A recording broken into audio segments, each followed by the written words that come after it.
Hey guys, this is your friend Dark Fox 3.0 and we are back with a new fanfic. Which is what if Naruto turned into a cold-blooded legend, and built the ultimate shinobi harem? Part 2. And if you enjoy this fanfic then please press the like button and subscribe to my channel for more fanfic like this. And now let's start the fanfic. The jailers left Kakashi with her interrogators, a man and woman. Both had once hailed from Konoha judging from their crossed-out Hittite, but Kakashi did not recognize them. They were both older than her and must have defected before she rose up the ranks in Konoha. How far they must have fallen to work for someone like Noroi. Welcome Kakashi, we are going to have plenty of fun. The man smiled, leading her over to the chair where she was forced to sit. Kakashi said nothing, she was not going to give up anything of use. Her years in the Anbu gave her first-hand experience with torture, both on giving and receiving it. There was nothing either of them could do to her that she did not already know how to counter. That meant they would have to try something unorthodox if they knew anything about her. That was why the jab to her stomach surprised her. It forced Kakashi to double over and instinctively cover herself, but not for long. The woman with orange hair had punched her, clearly impatient to begin. With little finesse she grabbed Kakashi's hair and made her look up into their faces. Oi, was that really necessary? The man asked as he adjusted his dark bangs out of his eyes. There was no need to rush, Kakashi was all alone. Konoha abandoned her from the start. Her only hope now was to accept her place as a slave and talk. They could warm up to that though, without violence. Apparently his partner had a different idea. The brat was in Anbu, only pain will get through to her. As if to prove her point, she pulled harder on the silver hair. Kakashi grunted in pain but continued to stay silent. When her interrogator finally let go, the Junin kept looking at the ground. She would try to avoid eye contact as much as possible, in case they attempted a mind-reading technique. Have you already forgotten that I was as well? The woman backed off so that he could show off whatever skills he was bragging about. Coughing into his hand he tried to get Kakashi's attention. No luck, he thought with a grimace. He knelt down so that they would be on about the same level, having to again adjust the long hair out of his eyes. His demeanor remained laid back, as if he hoped it would loosen Kakashi up. Kakashi, we know a lot about you. There are just a few things we have to clear up, then you can go. When she said nothing, he pressed forward. When he was in Anbu, which was admittedly a long time ago, they taught ways to resist most information-gathering techniques. That left them with only a few methods to gather the information Noroi desired. They could aggressively attack her mind, ripping the information they wanted from her brain. It would work but not effectively with her defenses, and the information may be jumbled and useless. Not only that, but it would leave her in a catatonic state or, even worse, kill her. That was something Noroi did not want. Another option was, as his partner so aptly demonstrated, beating the information out of her. Pain always made people talk, but whether it was truth or not was up for grabs. Some would say anything to stop the brutality while others would remain silent until the end. No, their only chance was to inflict a different kind of pain. They had to play on her emotions to get what they desired. Normally it would not work if Kakashi was still in Anbu, as team members don't develop relationships with one another and their personal information was classified. Kakashi had returned to the regular forces however, and that meant her information could be obtained. In fact, they had been memorizing it up until she arrived at the door. He grabbed her chin to make her look up into his eyes, although she quickly averted her gaze. Smiling, he had come up with a few different, paths, they could take their prisoner down to get her to talk. How about they started with the most fun? How about we bring up your first love? Obito was his name. A slight hint of recognition, her eye widened a bit. You two were in a squad together, under the then Junin Minato Namikaze. The other one was also a girl, Rin Nohara. All four of you participated in the Third Shinobi War, the Kusagaker campaign. His partner paced behind him, waiting for her moment to leap in. To properly dig into the girl's psyche, they would have to use different amounts of pressure on her. He would keep Kakashi's mind focused and moving while she would be the one to play with Kakashi's emotions. Even straight out of the academy you fell for him, didn't you? His boyish, idiotic charm was something that just gave you butterflies. The woman interrogator said in an accusing, albeit suggestive tone. Kakashi kept up her resistance, but they were right. She had liked Obito since they met. Polar opposites, he frustrated her just as much as he impressed her.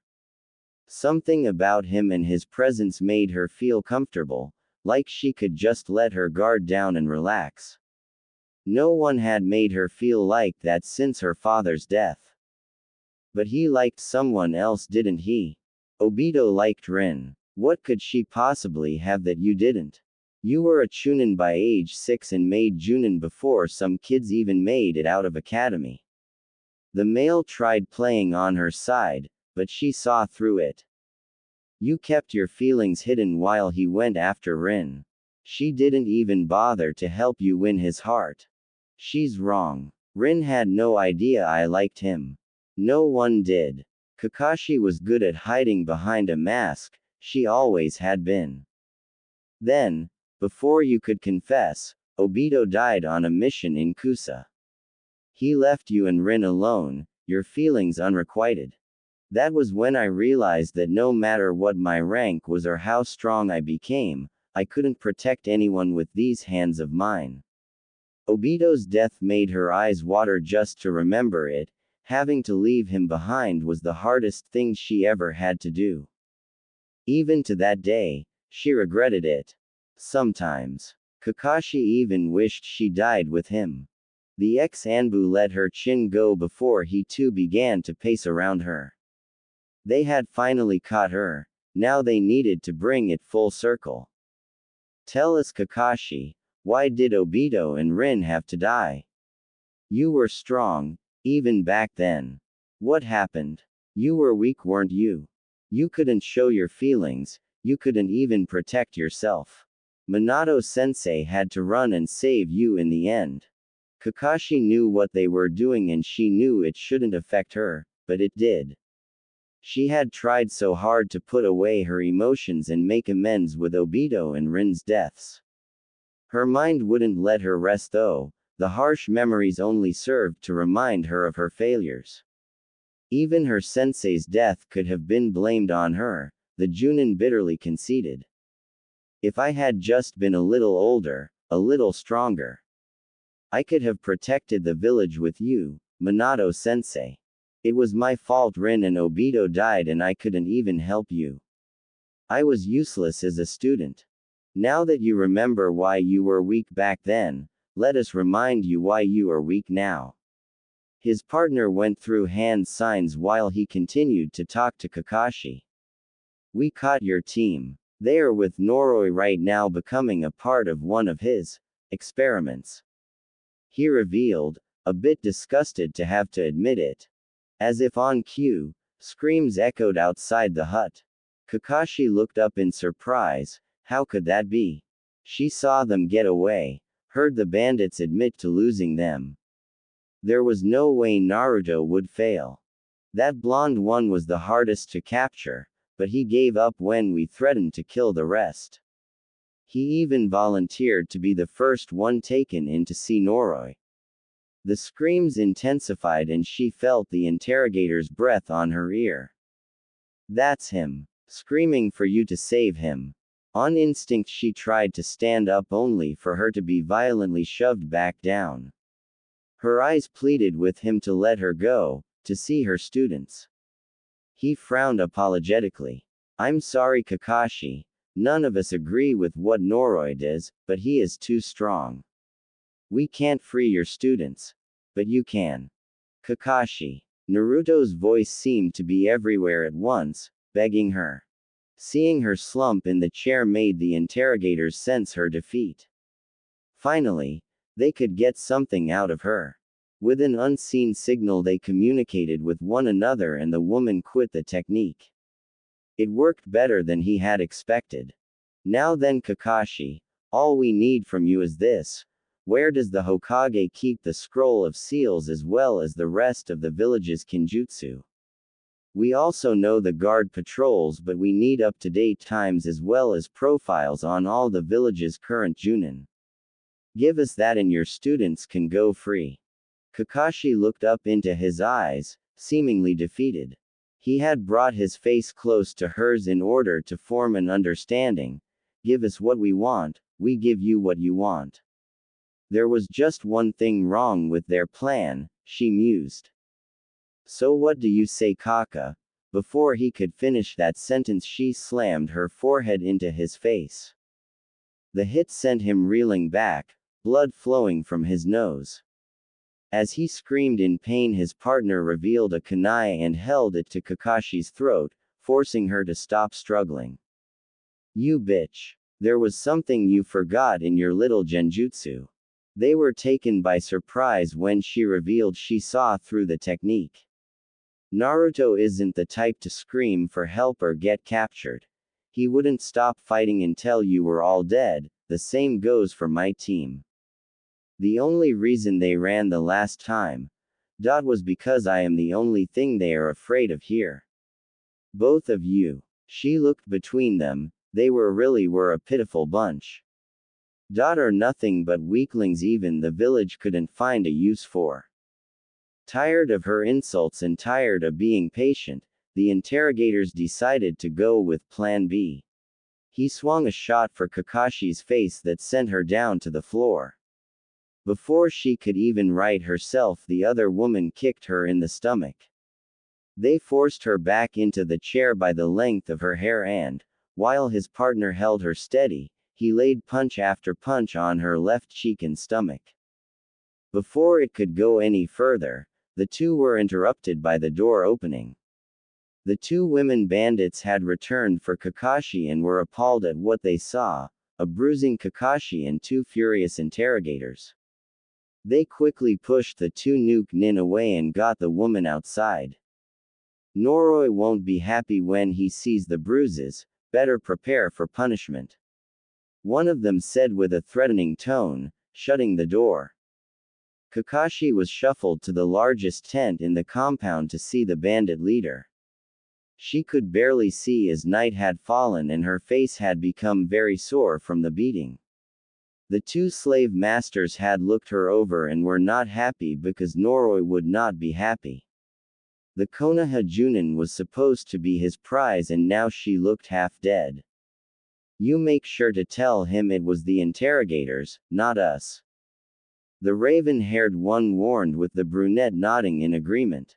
It was their duty to keep the slaves in good condition and if anything happened, the blame was generally placed on them. The last thing they wanted was to endure Noroi's so-called remedial surgery that was used to teach certain members of their group a lesson. There were more lasting effects than just pain, they heard. If we get punished, so will you. One parted the tent opening and the other led Kakashi in to see Noroi relaxing in his chair, a gem-encrusted throne stolen from a daimyo caravan. Retiring his black coat for something more casual, the man had chosen a red silk robe to lounge in while he waited for his pet to arrive. When he saw them enter he smiled but quickly frowned when he saw Kakashi. Condition. What the hell happened? He stood up with his fists balled in fury. The two servants seemed to shrink behind Kakashi. They had seen him angry before but this was different. It was almost as if someone had broken his most prized possession. The interrogators got a little aggressive. The brunette squeaked out. Noroi glared at the both of them, his eyes promising death should they remain. They quickly left with orders to apprehend the two interrogators. They would receive their surgery when he was done with Kakashi. He took a few deep breaths before settling his eyes on the beautiful prize he had received. No woman could beat her raw beauty that was only amplified by the power that flowed through her veins. The dirt and rags that covered her body could not even detract from that beauty. Rest assured, my pet, they will be properly punished. Now then, you must be tired. Noroi led her past his throne and to the bedroom where a very large and lavish bed awaited them. Since her capture he had been playing that moment over and over in his head. He was just too excited as more black snakes appeared from his body, taking the rags from Kakashi's body and effortlessly lifting her onto the bed. When he joined her at the foot of the mattress, he could see her entire body waiting for him. Her eyes seemed to have lost all the fight she initially had, staring aimlessly at the ceiling. That was when he knew that there was nothing left in the way of resistance, other than her shackles. Stupid things, you are in the way. With a flick of the wrist her ankle bonds came undone to let him come closer. His snakes began to pry the red robe from his shoulders as Kakashi stirred in the bed, moaning. They had not even started and she was that excited. Noroi could barely hold himself back. Don't worry, Kakashi, I will take good care of you. They were too rough, you need a delicate touch. That is something I still have from my time as a doctor, I assure you. His polite speech seemed to soothe her as she relaxed her body, inviting him closer. Before he could enter her though, Kakashi's eye opened and locked onto him. She reeled her legs back and, with power he had no idea she still had, sent him flying back into the wooden log that held the tent up. The power behind the attack was enough to shatter the wood, sending splinters into Noroi's back. He screamed in anger from the betrayal, but was momentarily stunned. As the tent began to topple, Kakashi crouched and observed her surroundings. All around the circular tent was Noroi's most prized artifacts he had stolen or collected. Diamonds, regal furniture, and elaborate clothing and robes. There, her possessions lay idle near his dresser, even her equipment pouches had been left untouched. She made a run for them even as the tent fell on top of her. If she could grab her lock-pick, then the wrist binds wouldn't last long either. When she felt something curl around her leg, she knew her plan was shot. Kakashi looked down to see one of the black snakes had traveled underground and burst through right next to her foot, its bite already feeding anesthetic chakra into her body. Already feeling lightheaded, she fell over in a heap, her equipment just a few feet away. So close. Noroi ripped the tent apart and saw Kakashi lying on the ground. She was so close to her possessions that he might have actually had to fight her had his snake not reached her in time. His back was bleeding profusely and he felt a few ribs had cracked from the power behind her attack. If anything, her resistance served to remind him why he treasured her so. She was as dangerous as she was beautiful. That was beautifully done, Kakashi. He complimented her through gritted teeth, approaching her. All around bandits gathered to ascertain the situation of their leader. When they saw both he and Kakashi they were taken aback by two things. The males were ensnared by Kakashi's beauty, but the women were unable to tear their eyes away from the dark tattoos that littered Noroi's entire body. They had never seen anything like them. The demons they illustrated felt like they might come alive if anyone stared too long.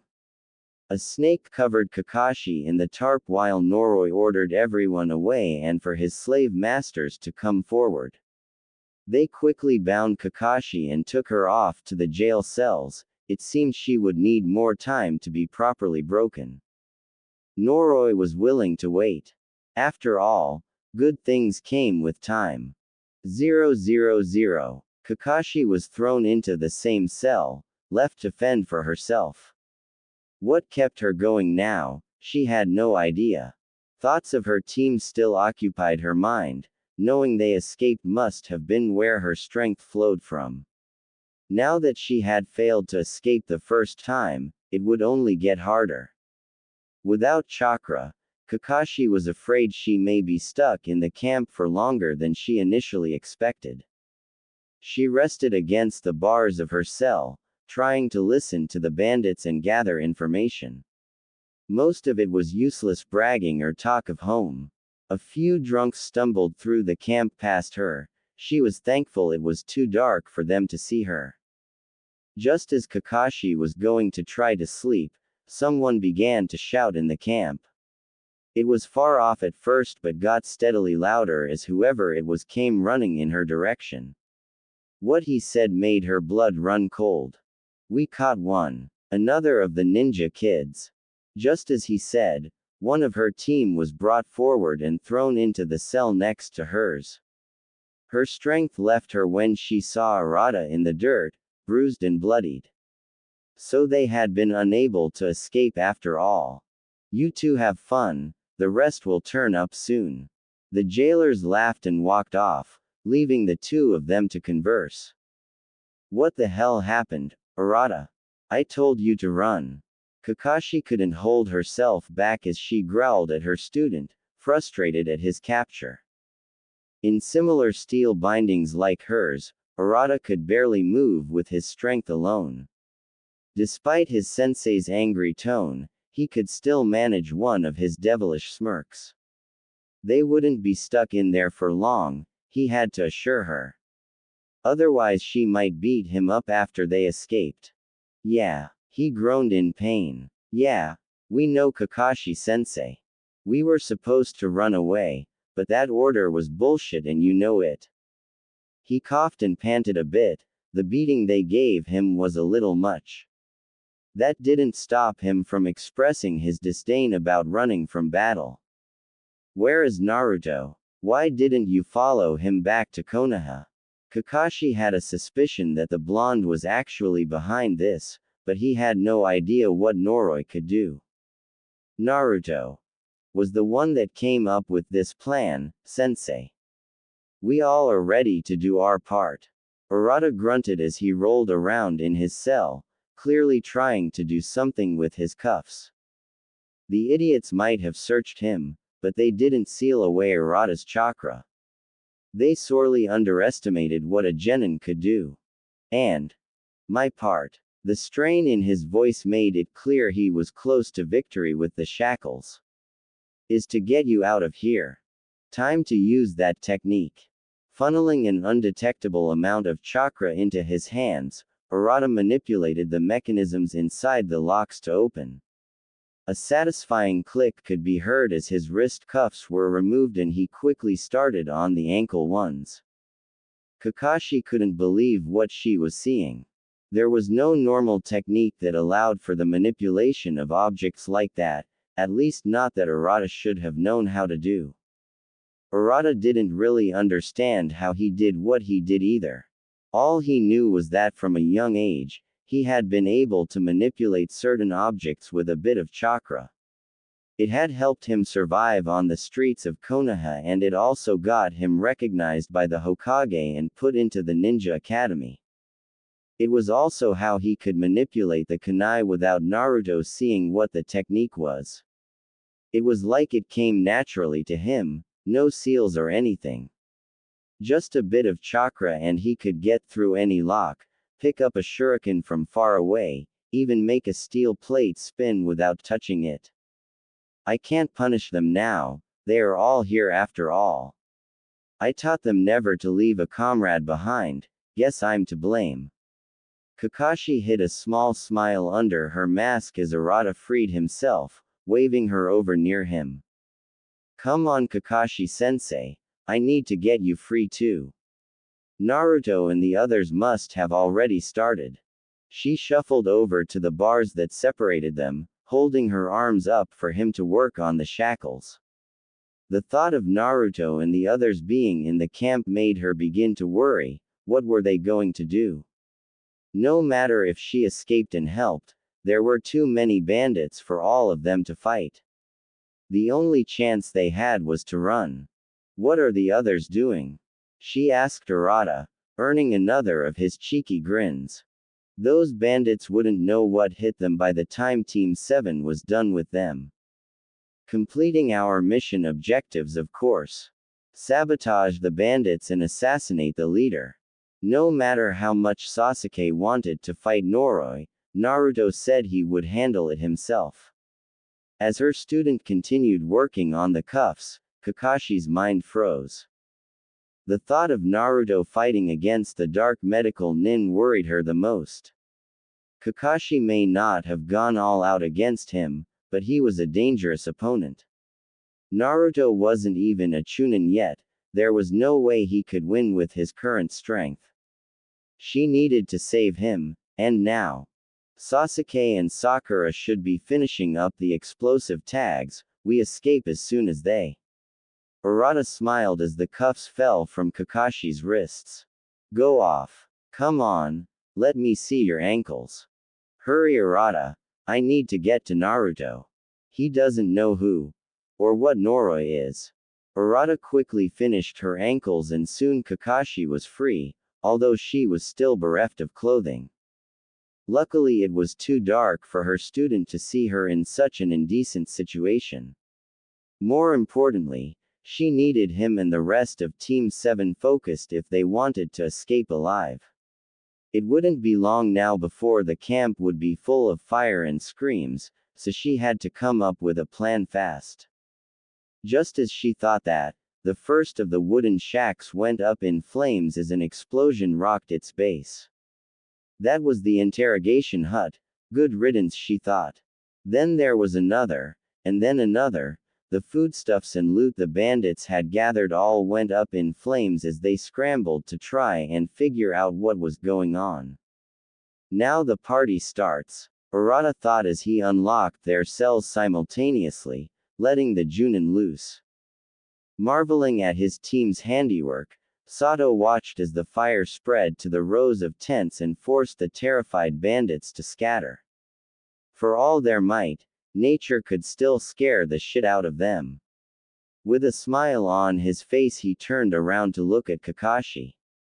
Okay sensei, we better, he frowned when she was no longer there, having taken off in the direction of Noroi's tent. She couldn't let Naruto fight him alone. Chakra or no, Kakashi could still do something. She had to. 000. A few minutes earlier. 000. Naruto ran around the perimeter of the camp, taking a moment to stop and observe the guards at certain intervals. He was mentally mapping their patrols so that he wouldn't run into any of them. It wasn't that he couldn't fight them, but he needed to be able to move fast for the team's plan to be effective. During his recon, he thought he saw Kakashi inside one of the camp's cells. There was no mistaking it with her silver hair being the only bright thing in the night. Naruto wanted nothing more than to leap down and save her, but that would ruin the plan they had worked so hard on. Sasuke and Sakura should have already infiltrated the camp, so it was his turn. Stealthily he crept inside past a few guards, his dark clothing helped him blend with the shadows. He made his way to where he believed the leader, Noroi, to be. If Kakashi's silver hair was a beacon in the night, that man's pale skin was the equivalent of a target on his back. Even with the dark tattoos littering his body, Naruto could easily see him in the distance, rebuilding a tent. With the help of some sort of snake that came out of his body, he was lifting the tarp back up. All over his back were wooden splinters and dried blood, so Naruto assumed some sort of fight broke out. Now all Noroi had on was a pair of dark pants and sandals, clearly too busy to bother dressing himself. Now is my chance, Naruto thought as he grabbed a kwani from his thigh holster. He approached carefully, hoping to catch the enemy leader off guard. There was a chance he might have too, but Kakashi's insolence had Noroi adrenaline high and his senses sharp. When Naruto was just a few feet away, another chakra snake launched from Noroi's back in an attempt to bite him. The blonde got away by slicing the head off the snake and back flipping away. He observed it bleed some sort of liquid before reforming into two snakes. The magenta orbs that served as their eyes stared him down with nothing but malice. Noroi turned to face the would-be assassin, laughing as he did. When he realized it was one of Kakashi's brats, he was at first annoyed that they continued to waste his time, but then an idea formed in his head. What if he captured and tortured them all, one by one, in front of Kakashi? Surely she would do anything to make their pain end. Then when she gave up and became his slave, he would kill them off without her even knowing. It was an ingenious plan, even better than her capture. He could not wait to watch the display of emotions that would cross her face as he injected them with all manner of vile substances. Noroi was so enamored with his plan that he did not notice Naruto going through hand signs. If those snakes of his were going to protect him in close range, Naruto's only choice was to keep his distance. Lucky for him, that was something his nature affinity could easily handle. Futon. Fujin no Jutsu. Naruto cupped his hands around his mouth as a concentrated shot of dust launched forward toward Noroi. Only able to partially dodge the attack because of his idle musings, Naruto looked in satisfaction as half of Noroi's body was ripped up and bloodied. He didn't have long to gawk as the snakes came at him again, forcing him to dodge. "You are starting to get on my nerves, kid," Noroi shouted as his snakes struggled to catch the elusive genin. Naruto readied a few kunai and shuriken, waiting for the right moment to attack. The snakes kept him moving around the battlefield, constantly rolling or dashing out of the way. It gave him a bit of time to come up with a strategy though. If the snakes would multiply each time they were struck down, then he would have to focus his attack on Noroi. Behind his back he placed an explosive tag and light grenade on two of his kunai. He was waiting for just the right moment to attack when it happened. The explosive Sakura and Sasuke had planted went off, distracting Noroi as he turned to watch his camp burn. "No. What the hell have you brats done now?" With that momentary distraction, Naruto threw his weapons at the nuke nin, praying for a hit. Noroi quickly caught on and used his snakes to block the shuriken, multiplying their numbers and blocking the attack.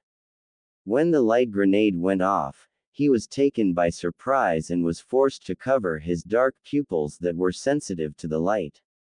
His snakes were unable to react to the next kunai that followed, one that had an explosive tag wrapped around its base. Naruto watched the resulting explosion and wondered if that was the end. As he approached the smoking crater, he sensed a great amount of killing intent and retreated.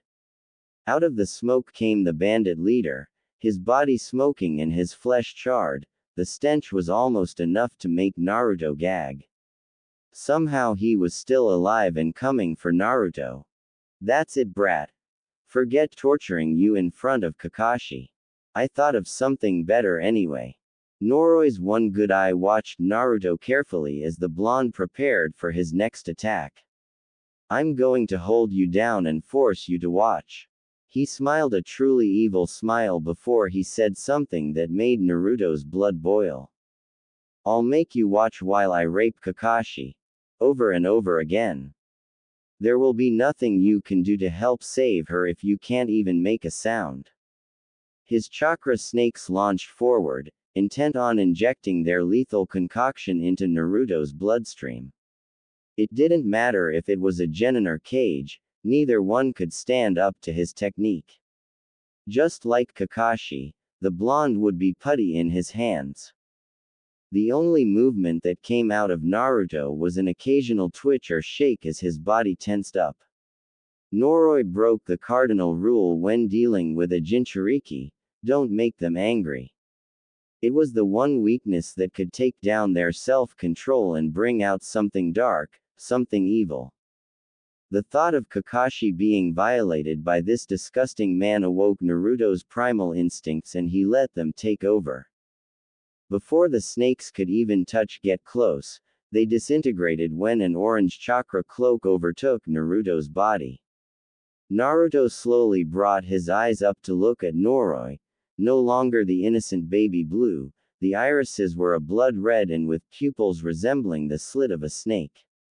The whisker marks were now more pronounced too, signifying his transformation into something akin to a beast. What the hell is this?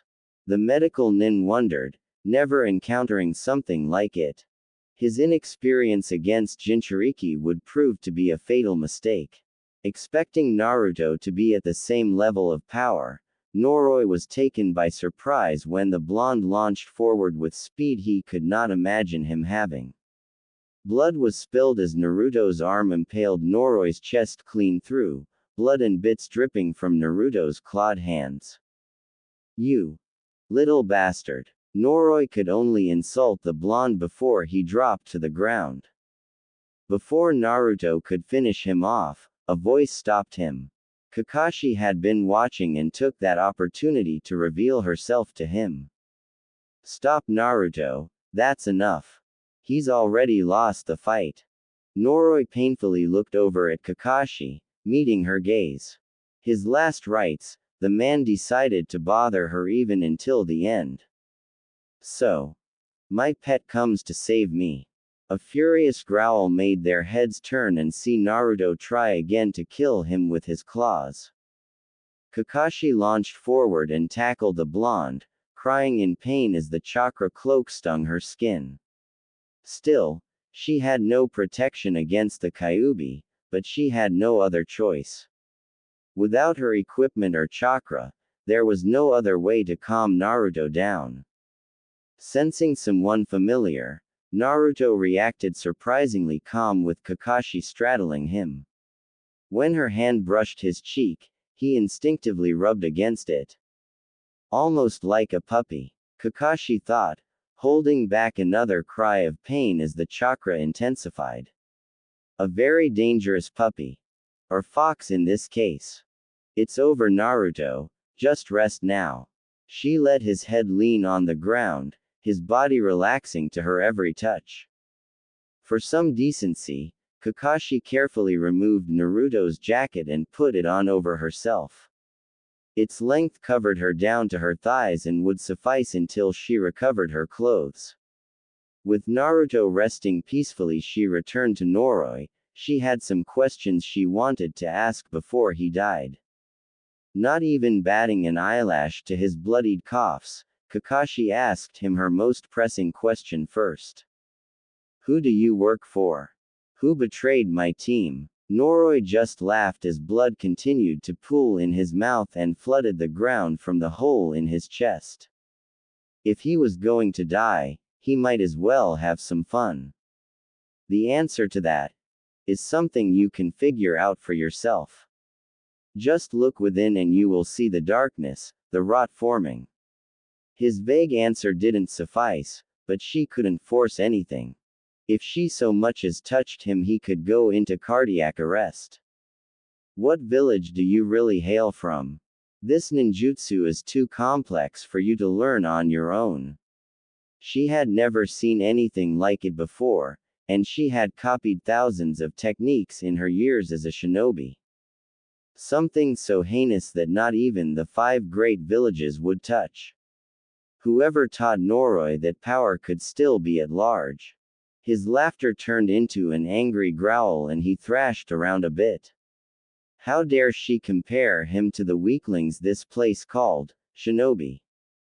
How dare you think of me as some lowly ninja? He coughed up more blood, his end nearing. There is a place far from here that has more like me. Noroi began to utter his last words, a dark promise for Kakashi's world. More will come. And I promise you. Belying his early weakness, he was able to lift his head to be just inches from Kakashi's. We will have our revenge. His body twitched and the light left Noroi pupils. He was dead. The contents of Noroi final message were what Kakashi was deep in thought over when her team arrived. They were shocked to see the scene where both the enemy leader and Naruto were on the ground and they feared the worst. The entire camp was still burning, but the bandits never once came to check on their leader. It was as if they did not care whether he lived or died, although they had good reason. Kakashi ordered her team to look after Naruto while she grabbed her equipment and got some proper clothes on. Soon after that she re-emerged from Noroi's tent, dressed like she normally was. With the equipment she had on hand she was able to break the two seals preventing her chakra and Sharingan from being accessed. Now that Kakashi was back to full strength, she carefully laid Naruto's jacket over his body. She didn't know why, but for some reason it just seemed appropriate. With another scroll she prepared to seal Noroi's body but was shocked to find it had dissolved into that same black liquid. Fitting he stay an enigma to the end. Can't say I'm unhappy he's dead though. Kakashi took Naruto into her arms and had the rest follow behind. They needed to get as far away as possible with the bandits still so close. Then they could make camp and rest. Until then, she would watch over Naruto and protect him, just like he did for her. I think you passed 2 tests today, Naruto Uzumaki. The Hokages. And mine. Kakashi thought with a hidden smile. 000. A few days later. 000. Kanahagakure.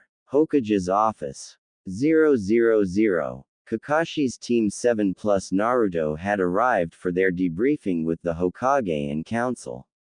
Admittedly, they seemed surprised everyone had made it back without much in the way of harm. Kakashi had healed considerably well as had the rest.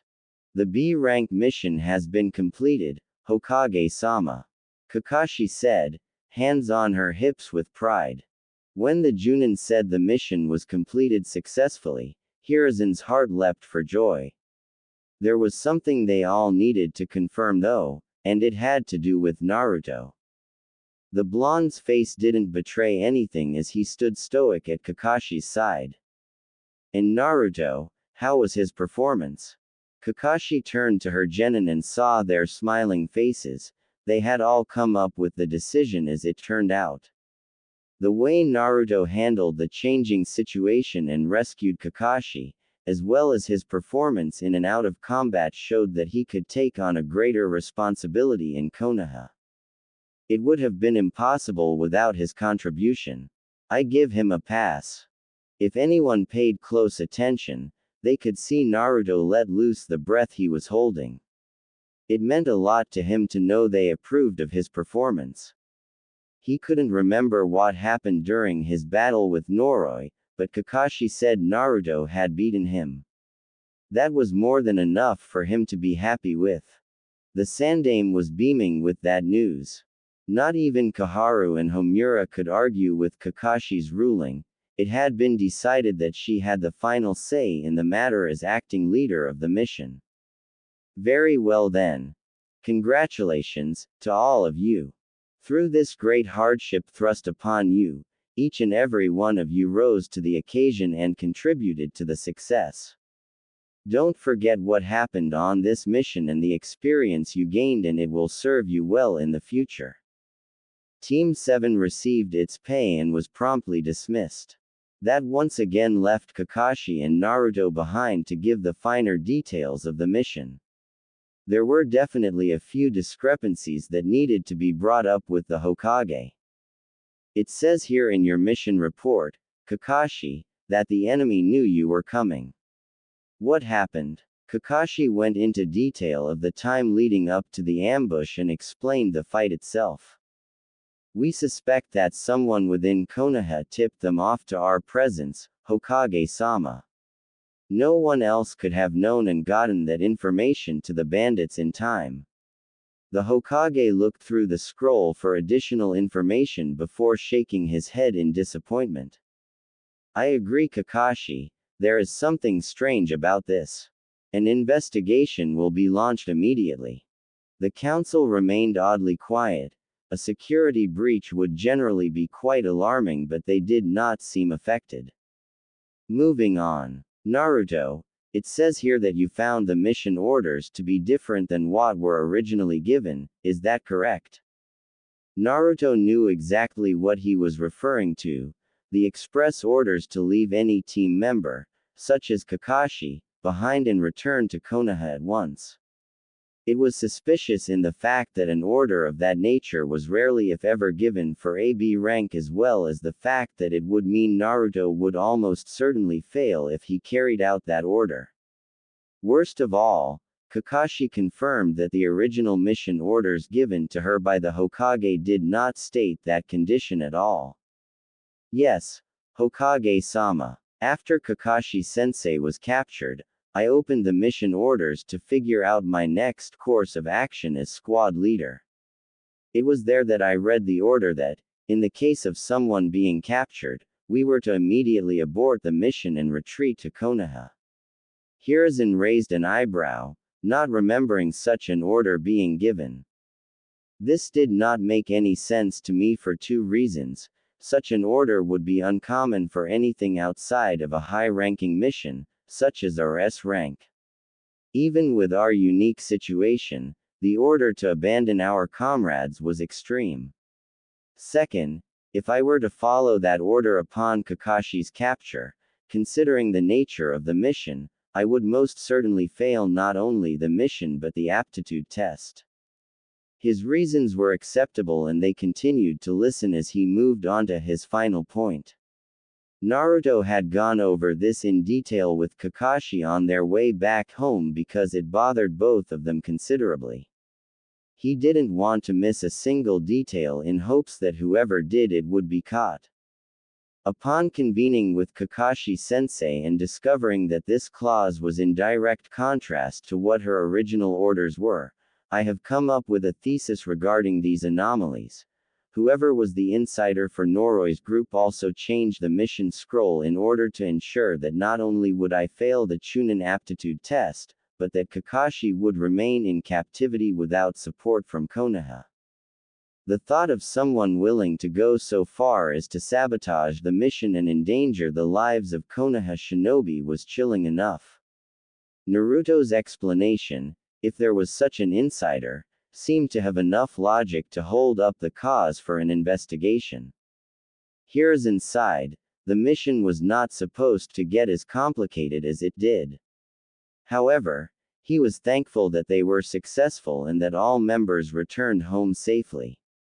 There was no doubt he had the two ninja in front of him to thank for that outcome. Thank you, Naruto, Kakashi. With this information we will begin an investigation immediately to ascertain if there is any truth to this conspiracy. Now for the last bit of information that was most relevant for the blonde. Naruto, report to me tomorrow to receive your official letter of promotion. You both are dismissed. That gave Naruto a proud smile to wear before he left. Kakashi and Naruto left together while Hiruzen convened with the abnormally quiet council. With luck, they would already have a suspect in mind. Only a few were privileged with the information on Naruto's test to begin with. It meant that the culprit could not hide for long.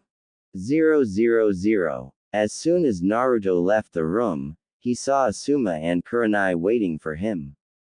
Immediately his older brother put his arm around Naruto's shoulders and started asking him how things went. Kurenai became his saving grace as she pulled Asuma back to give the poor boy room to explain at his own pace. Kakashi just watched them for a little bit, glad to know they all got along so well. Naruto deserved to have a bit of a celebration after his performance, and she was glad to know he was in good hands. With that, she started to make her way to the lounge to take a break. Before she could, though, a familiar voice called out, "Kakashi-sensei." She turned to see Naruto come up behind her with a smile. He held out a hand to shake, somewhat surprising her.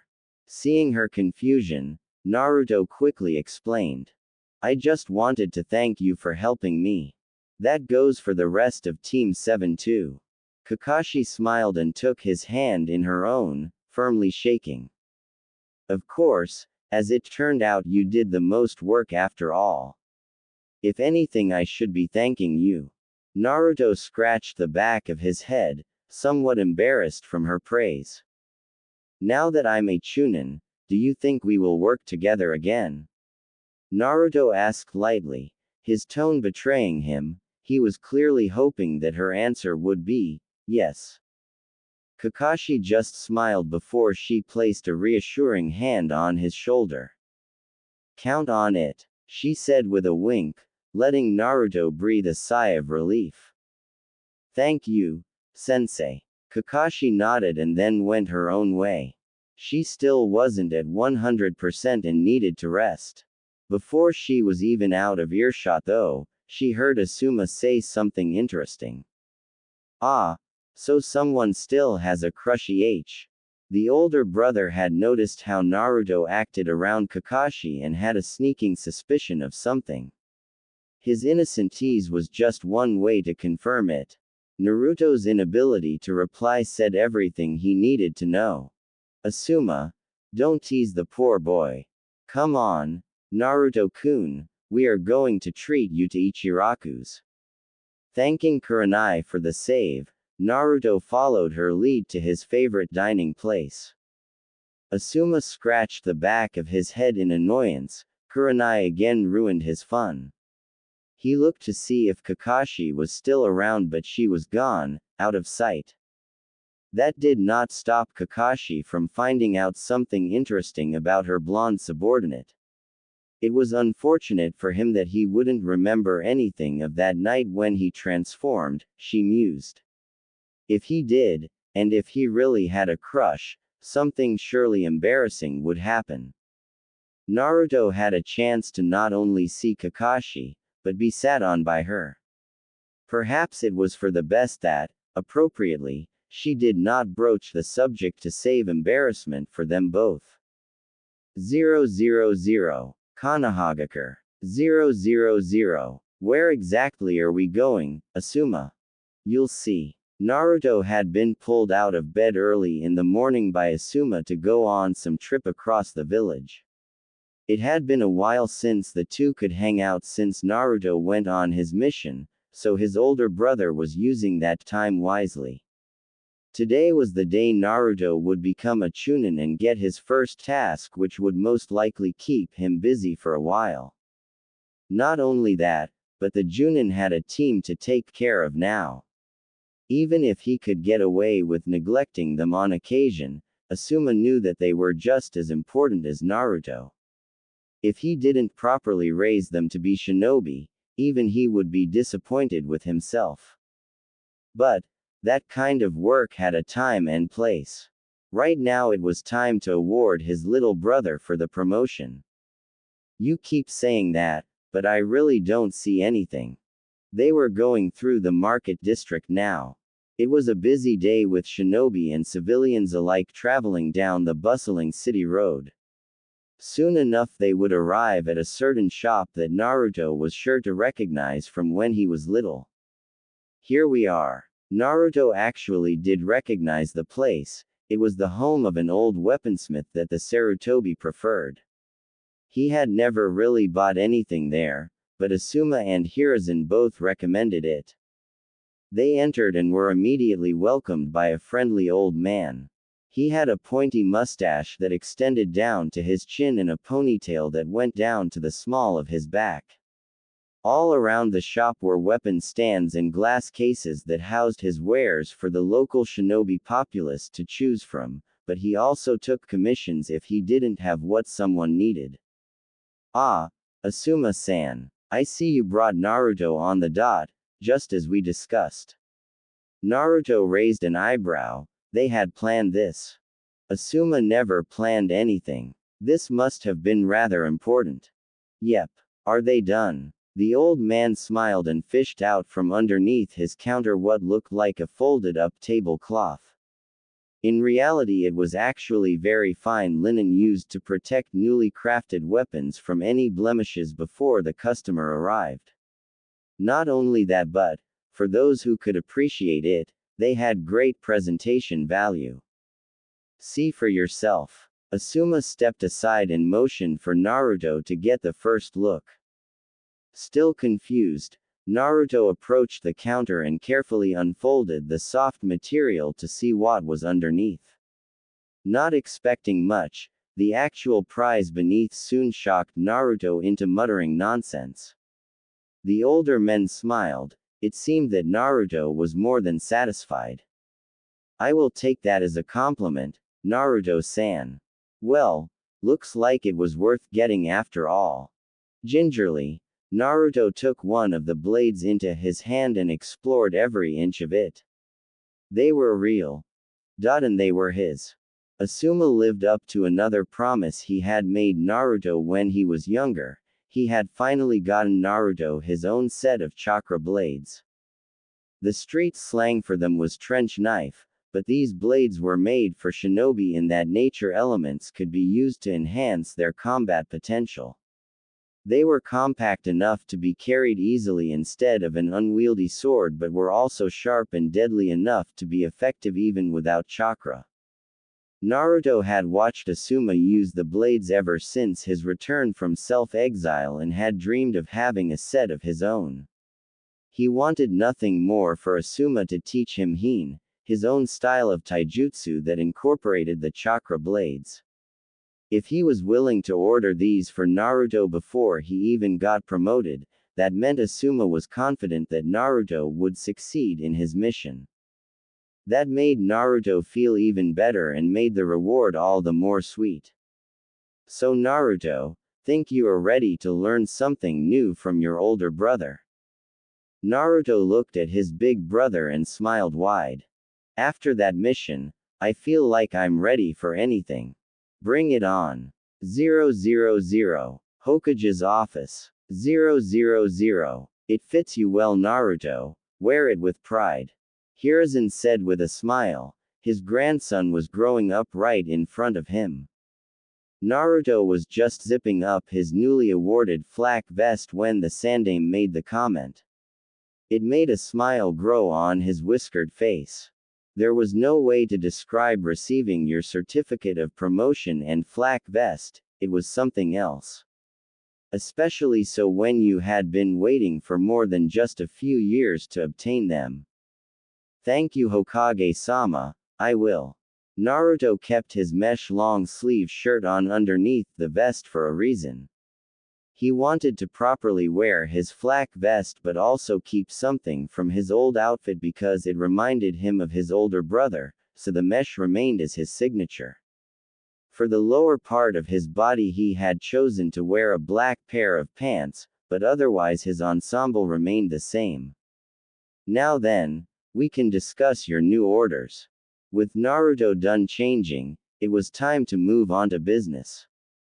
The Hokage had a sneaking suspicion he would enjoy his first task, if what Asuma said meant anything.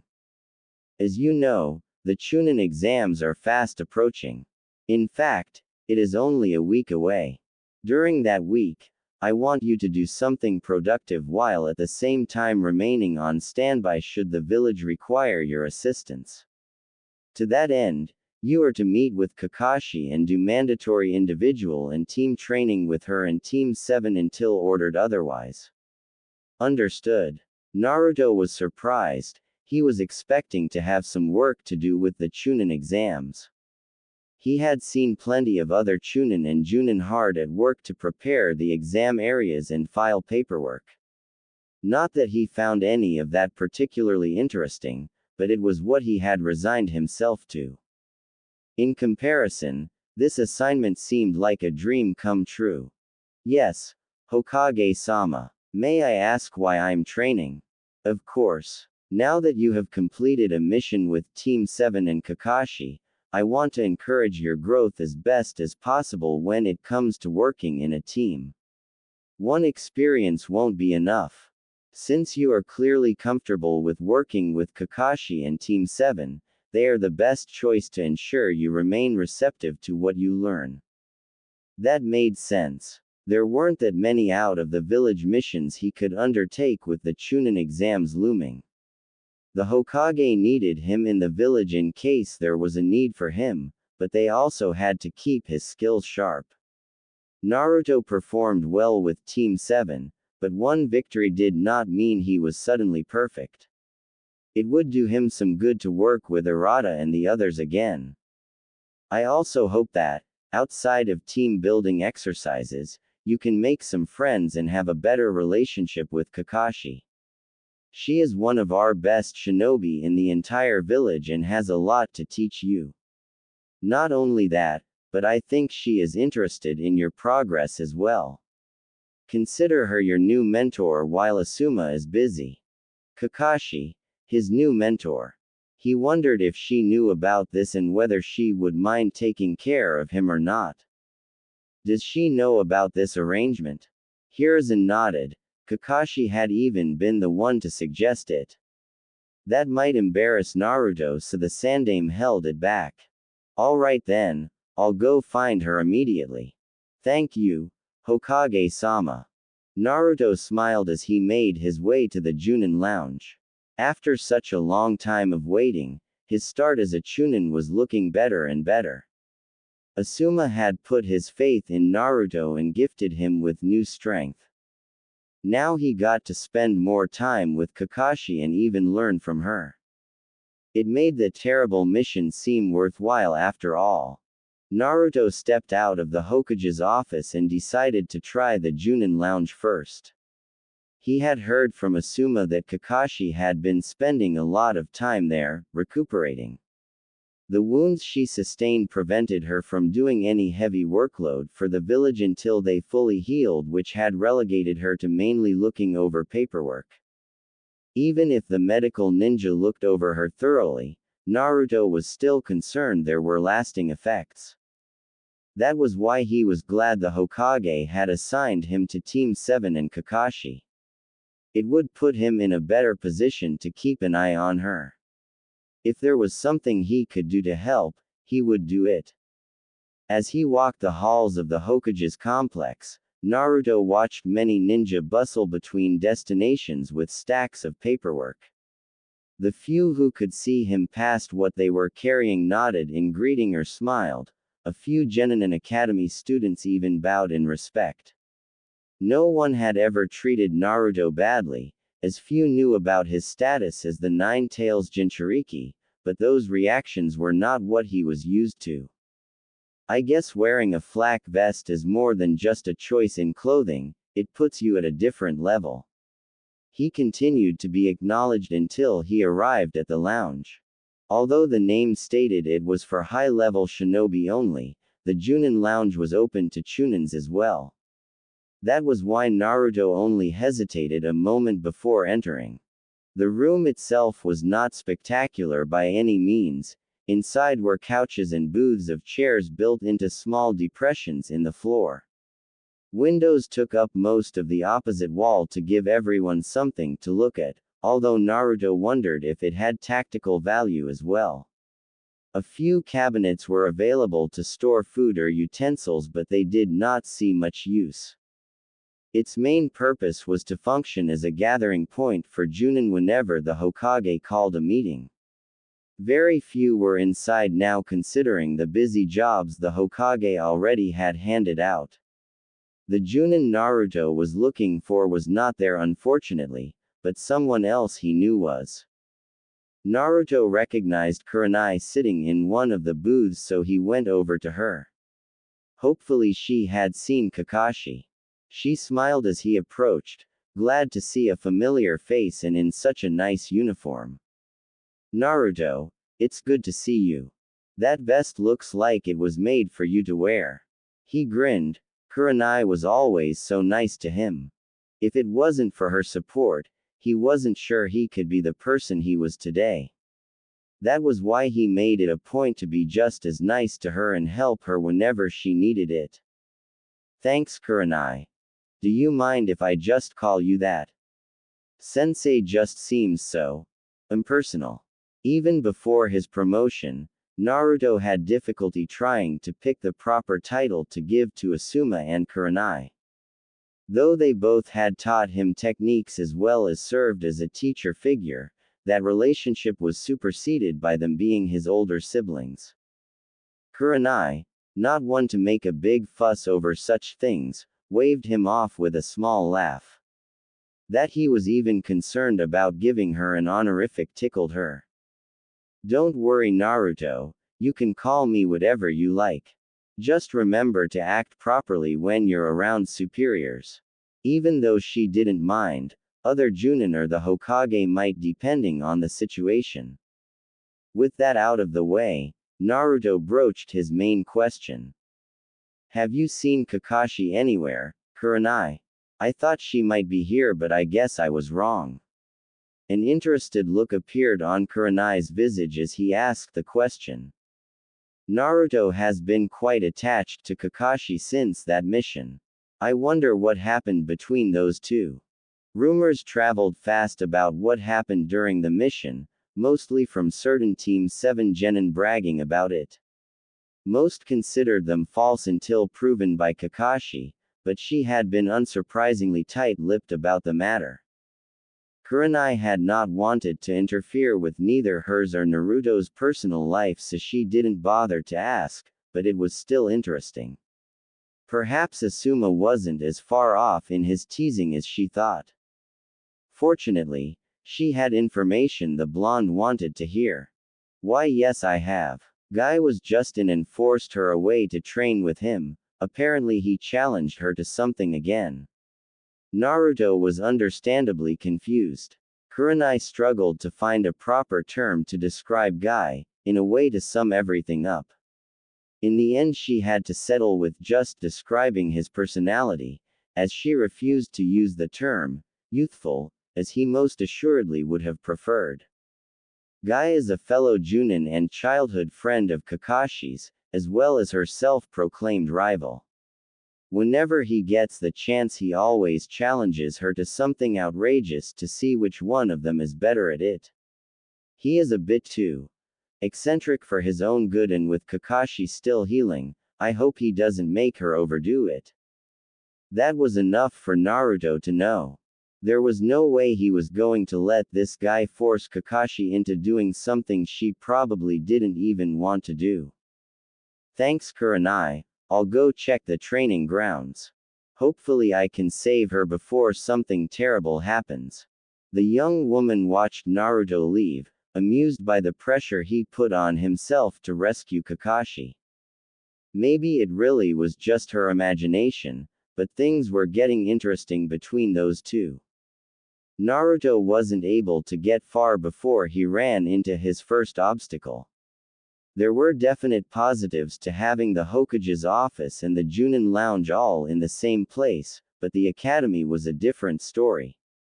If he didn't want to deal with another assassination attempt from Konohamaru, he had to avoid the area entirely. Unfortunately, the thought of Kakashi hurting herself training was enough to make Naruto forget which part of the building he was running through. Soon enough Konohamaru and his friends came into view before they were quickly pushed out of the way by the much larger Chunin. Even as an academy student, the Hokage's grandson had a great ego and was not about to take getting pushed down from anyone, not even his uncle. When he saw it was Naruto, it only seemed to make him angrier. Watch where are goin', will ya? Wait, Uncle Naruto. Naruto turned around to see who he had pushed past and turned a bit white when he realized who it was. Things were about to get ugly. Konohama, I've got you now. Get him, Moegi, Udon. His two friends in the academy were hesitant to follow orders, but were quickly reminded who Konohamaru's grandfather was. That got them to run after Naruto with Konohamaru leading the pack, intent on taking Naruto down and claiming the title of Chunin for their own. They tackled the Chunin all at once in an attempt to bring him to the ground. When they all comically fell through the blonde's chest, they looked to see the simple clone disappear. As Konohamaru cursed Naruto and his ability in E-rank ninjutsu, the real one was already halfway to the training grounds. Real or fake attempts on his life, Naruto didn't even flinch.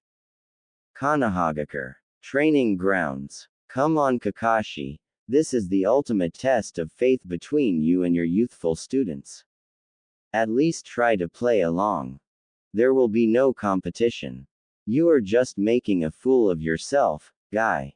Oh no you don't Kakashi, last time you tried to warn me about making a fool of myself, I almost lost the competition. Not this time. Naruto came across an interesting sight when he arrived at the training ground. In front of him there were two of Kakashi, identical in almost every way. One of them seemed to be shouting something about burning youth while the other stood there with hands in pocket, completely calm. When they realized he was standing there, they immediately stopped bickering. The one which had been so passionate a moment before did their best to mimic Kakashi's laid-back pose. Though they were able to keep their hands in the pant pockets, that Kakashi was unable to pull off the uninterested look Naruto had gotten so used to seeing. Hello Naruto-kun, I hope you are ready for some grade A training today. It will be most most hip. The clear imposter said with a thumbs up and barely hidden smile. Naruto looked at her for a moment, turned, and then addressed the normal Kakashi as he would usually. Kakashi-sensei, are you sure you are alright with training so soon after our mission? She gave him an iconic eye smile and nodded, completely ignoring the devastated guy to her right. I feel better now Naruto, thanks for the concern. I'm glad to hear that, it means we can start training together sooner. Oh, quite eager aren't you? Their conversation was cut off by an irate guy who had since transformed back and had been trying to get their attention by flailing his arms madly. Unfortunately, Kakashi's previously mentioned coolness prevented her from hearing him and it seemed her student shared the sentiment. Hey, Kakashi, what the heck was that performance? Kakashi turned to her overzealous friend with a bored expression and, in the most matter-of-fact tone, spoke. Oh right, the competition. Guess you lost. Guy was unable to form words in response, preferring instead to quietly dismiss himself. It seemed Kakashi racked up another victory, he would have to try even harder the next time. He would learn the ways of Kakashi's cool and then she would have no choice but to accept Guy's feelings. Poor Guy, she just was not interested. With her full attention back to Naruto, Kakashi could finally update him on what the Hokage had no doubt told him by now. Out of respect for the Hokage as well as her sensei, she felt obligated to look out for Naruto's well-being and teach him whatever she could. That meant that he would need to have an excuse to be with her, for her to lead by example. With the Hokage's help, she was able to arrange that. Hopefully Naruto didn't mind much. The Hokage has no doubt told you that you are now partnered with Team 7 and I. Don't think of it as much of a punishment but learning experience. Naruto could barely hold back his excitement, there was no way he could see that as punishment.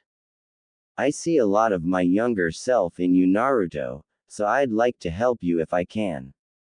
What all this means is that we will be spending more time together, you don't mind right? I don't mind at all, Kakashi-sensei. They shared a smile before Kakashi led him into the open training ground.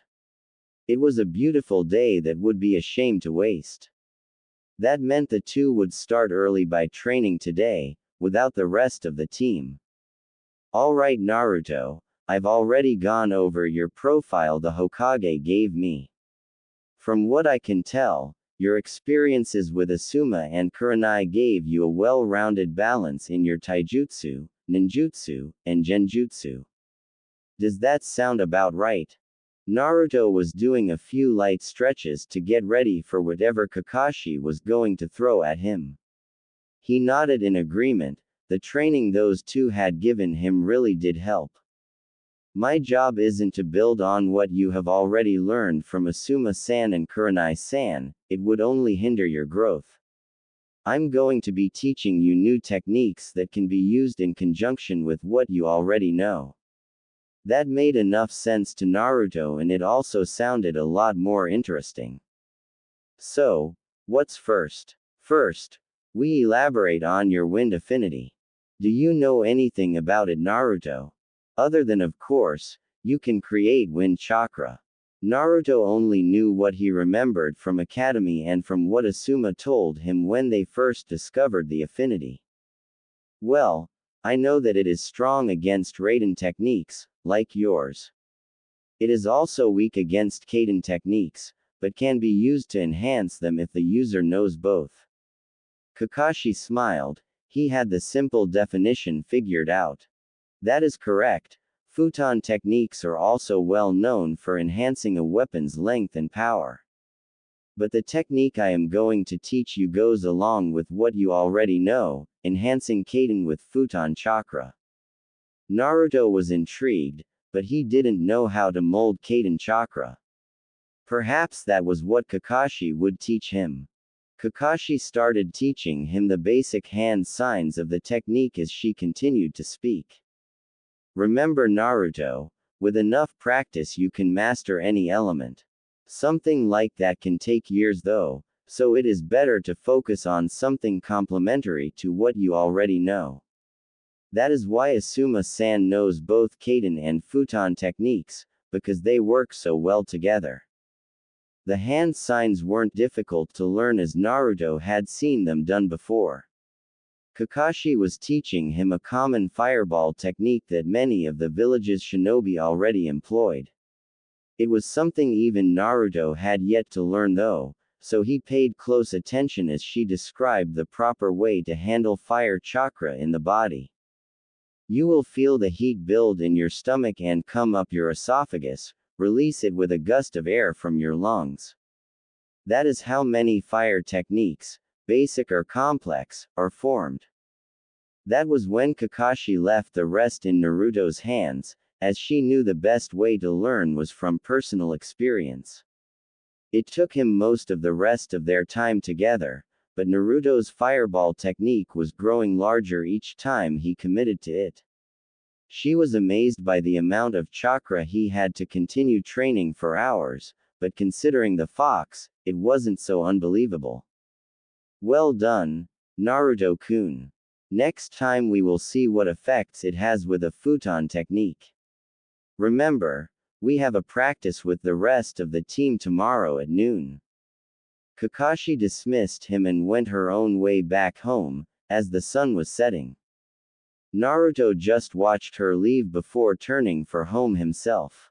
He immediately ran into Asuma, whom had caught onto their training session and had been watching from the sidelines.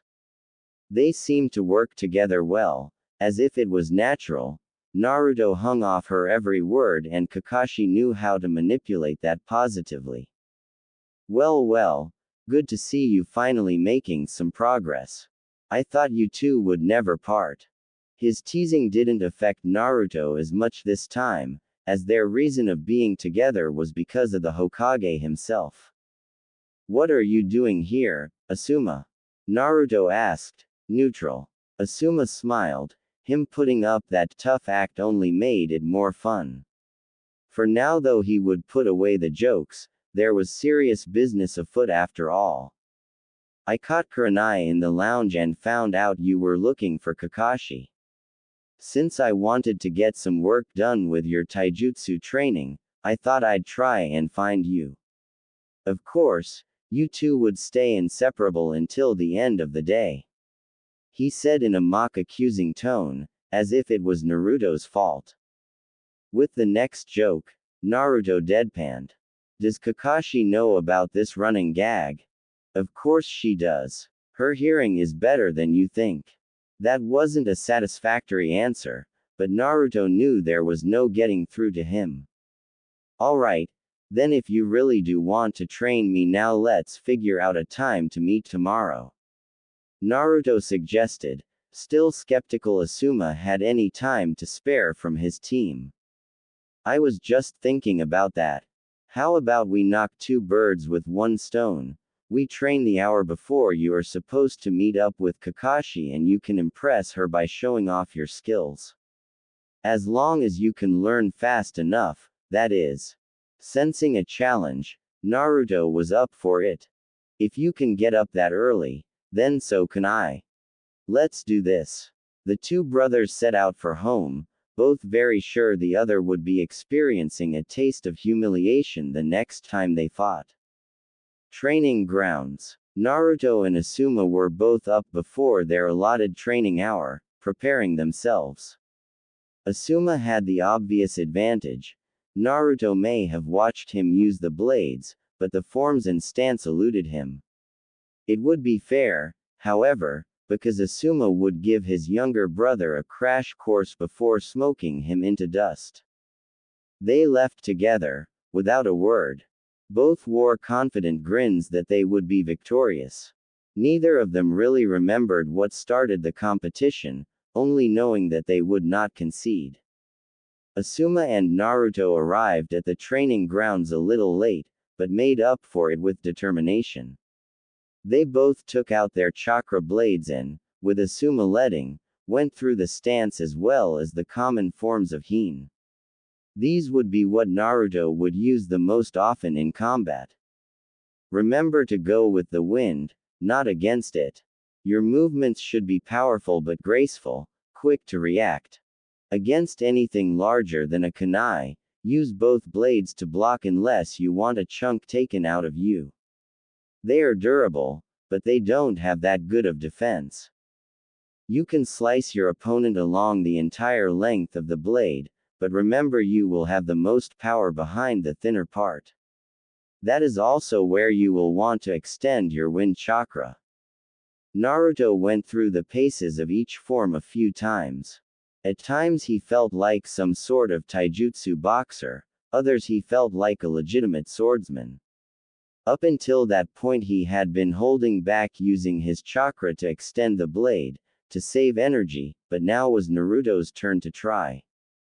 Okay Asuma, I think I have the basic forms down. Now tell me how to shape my chakra around it. Asuma had been watching Naruto and felt like he was ready to step it up to the next level. After all, if he didn't learn how to use a chakra blade effectively, he wouldn't stand a chance in one-on-one. Take a careful look at your blade and memorize the shape of it. The hardest part of shape manipulation is getting your chakra to properly take on the shape you want. To start with, focus your chakra around the lower tip of the blade, wrapping it around to form a point that extends from the physical edge. Naruto held up his left arm so that the blade was level. He began to feed chakra into the blade, a bit too much at first. Blue energy enveloped the blade for a moment, but Naruto got it under control. As he focused the chakra around the lower edge, it began to turn blue-white as the chakra became wind itself. A low whipping sound could be heard, as if a storm was brewing. It was shaky, but Naruto was holding the chakra's shape around his blade. To experiment the durability he swung it around a few times, the pressure to hold it in place wasn't as bad. As he began to envelope the rest of the weapon in chakra, Asuma watched on. Naruto was constantly putting too much or too little chakra into the blade or lost his concentration, but he kept at it. With that kind of rate, he might have had a higher endurance than even Asuma. Alright Naruto, enough messing around. I've shown you the basics, but for the advanced stuff you are going to have to fight me. Naruto looked at his hands, flexing the muscles that the blades used. Yes, it was tricky but he could do it. Asuma would have the advantage but not for long. Are you sure you can handle this? Asuma smirked, willing to take that challenge. He brought up his own trench knives and got into the standard form, arms up and legs ready to pounce. Naruto mimicked his brother, already funneling wind chakra to his blades. It wasn't enough to be seen, but it was enough to make an impact. So that is his plan. Asuma had gotten used to hearing wind chakra with his own extensive use of it, and he knew the trick Naruto was trying for. For now, he decided to play along. Being the younger and more aggressive, Naruto launched forward to start the battle. Their blades clashed and sparks flew as Naruto's chakra around his blades intensified. That forced Asuma back, unable to resist the ferocity of the attack. Naruto's blade turned from dagger to something akin to a buzz saw. The wind tore at the bit to grab a hold of the Junin. Damn, Naruto isn't backing down from this one.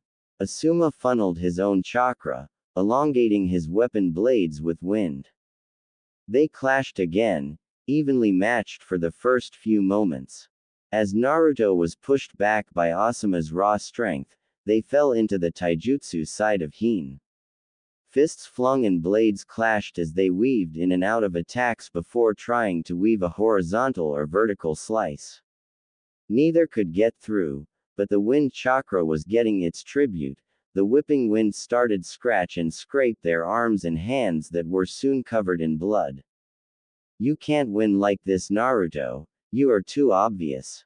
Asuma blocked another strike and, with a previously measured calculation, swung his chakra out for a strike at Naruto's abdomen. And you are too careful, you won't get through with that speed. Naruto's body betrayed his fervor as it shook, blocking the attack. Their duel only got louder and louder until it started to attract visitors. Neither of them noticed as four familiar faces emerged from an adjacent training ground. As it turned out, Kakashi had gathered her squad earlier than she told Naruto. She wanted to talk with them and get some individual training done before Naruto took over her priorities. That said, she was surprised to see the blonde not only up early and training but fiercely fighting against Asuma with wind chakra. Holy! Before Arata loudly announced their presence, Sakura placed a hand over his mouth and punched him in the head. None would admit it, but they were entranced by the sights and sounds of pure chakra slamming into itself. Naruto and Asuma retreated from one another, gaining distance. With one last effort they both leapt forward with their weapons ready. They slammed into each other with enough force to crack the earth beneath their feet. It's over. Naruto. Give up already. Asuma again pushed Naruto to the limit, forcing him back. Guess I will have to try something crazy. Naruto thought regretfully as he would have liked to win with raw strength. This is something I learned from Kakashi-sensei. Without going through hand signs, Naruto created a small stream of flame from his mouth and ignited the wind chakra. It launched forward and enveloped Asuma in a raging fireball. That gave Naruto the chance he needed to retreat when he realized Asuma replaced himself with a log. Kakashi was amazed Naruto was even able to wield those blades, let alone use Kaden in such a situation. Just one training session from her and the blonde had already figured out how to apply it to another technique he just recently learned. Well done, Naruto. Asuma sat in a tree branch just above Kakashi's squad, his grin filled with pride. That was when Naruto finally realized he had an audience and was unsure of what to do or say. He looked like a wild man, his breath hoarse and his arms torn up. When the genin applauded and Kakashi just smiled a knowing smile, he knew he had won. The rest of the training with Team 7 went well, but it was nowhere near eventful as the Hine fight. Not even Arata and his ego could find a way to find fault in Naruto's performance, not when Kakashi couldn't. For now, he had that victory. A week later, Konohagakure Ninja Academy. It was finally time for the much-anticipated Chunin exams. Though the genin were surely fretting it, Naruto had no such problems. He was on his way to the Ninja Academy now to meet up with the Junin. For now his orders were to attend each event with the squad leaders, basically to remain on standby. Fine by me, I guess. Naruto landed in the courtyard of the academy. He noticed quickly that most of the genin had already gone inside to take the test. From what he heard, it was some sort of written exam, but if he could find Kakashi or Kurenai, they might be able to tell him more. Before he could even walk in the door, he was collected by Kurenai. She had already been inside to see Team 8 off and so was headed back to the lounge. The other Junin had been aware of Naruto's orders and so were on the lookout to bring him along should they find him. Kurenai was glad to find him first. Hello Naruto-kun, ready for the Chunin exams? Naruto wasn't noticing anything significant yet, so he shrugged. Can't say I am Kurenai-chan. Nothing seems different, I guess. Kurenai smiled. It seemed Naruto had missed the large procession of genin. If he had seen them, surely that would be enough to spark his interests. She couldn't blame him for feeling bored though. The entire event was mostly hands-off by the village except for the exam proctors. The rest of the Junin and Chunin would not be doing much of anything related. Come on, Kakashi was just finishing up with Team 7. We can walk to the lounge together. The thought of seeing his new teacher again seemed to reinvigorate him. Naruto and Kakashi got along well together for some reason, even if they acted differently. Naruto was reserved but cheerful. Kakashi was almost isolated in comparison. She kept her distance from everyone. The blonde was the first one she had shown any interest in. A few stragglers aside, the halls were empty. It was kind of odd seeing the academy, usually so full of life, now almost like a tomb. Naruto tried to play it off as just anxiety, but it bothered him. Kurenai seemed to not notice as they deftly navigated the halls. That was something many of the genin seemed to have trouble doing even if they had been through these halls countless times before. Maybe that was another test the Chunin exam offered, an unwritten one, to test the nerves. As they went up the last flight of stairs, Kakashi came into view. She was already making progress down the hall toward the lounge, hands in pocket. Nothing seemed to faze her about leaving her charges to the wolves. Perhaps Kakashi was just quicker to accept that it was for the best. Kakashi. Hearing Kurenai, the silver-haired Junin turned around.